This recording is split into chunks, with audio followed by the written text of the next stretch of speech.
Naging ako ba? O ako ba talaga?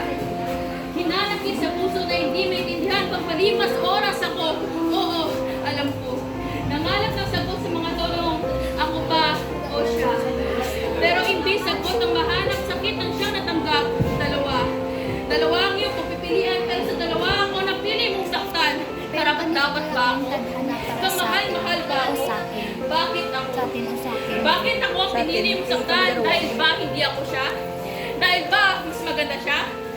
24/7 ako nakatutok sa aking telepono, naghihintay sa tawag mo dahil boses mo nagpapakalma sa puso ko naghihingalo. Maghihintay ng reply mo at baka it's already my turn. Kaso hindi pala. Kumbaga sa cellphone, may option kang mapipilian.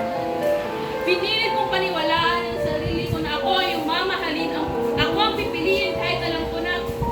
Ako ang iyong pipiliin kahit alam ko na. Kahit sa panaginip, ako imposible. Ito imposible mong gawin.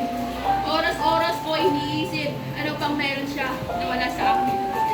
Hindi ko lubos akalain na gagawin mo ito sa akin. Minahal kita simula pa nung una.